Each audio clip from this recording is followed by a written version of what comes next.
Hello, Lee Howe. Hope you're doing well. Today is day 6 of Joy to the World, Charles Spurgeon Sermons, daily readings for Advent. Hope you're doing well. Day 6, Invisible Strings. In those days, a decree went out from Caesar Augustus that all the world should be registered.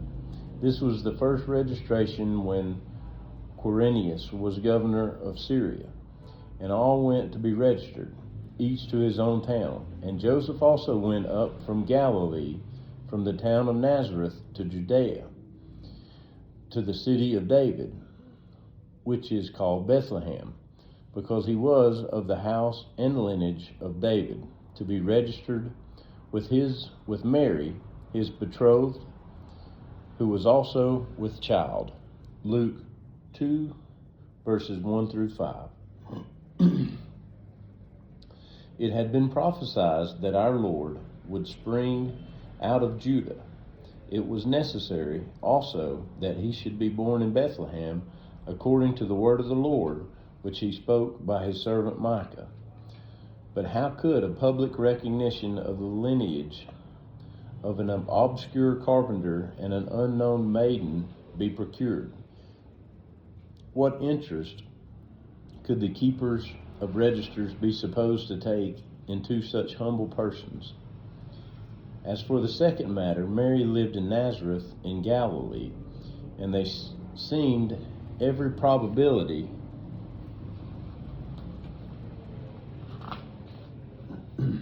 that the birth would take place there.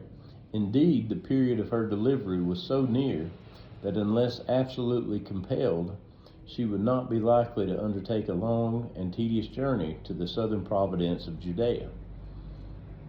How are these two matters to be arranged?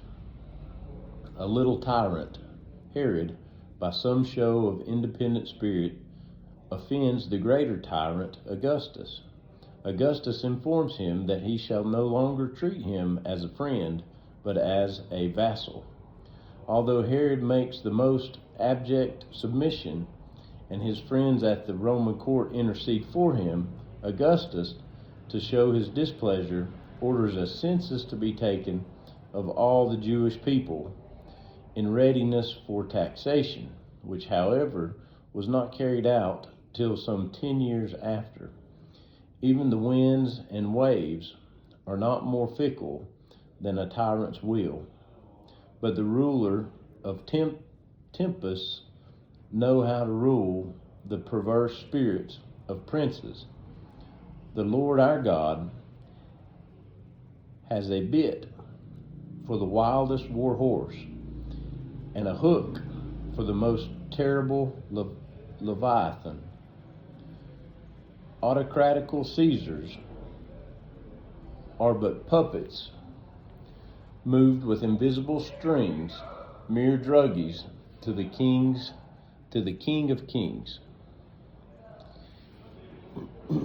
This was a sermon delivered on December the 21st, 1862, by Charles Spurgeon, titled "No Room for Christ in the Inn."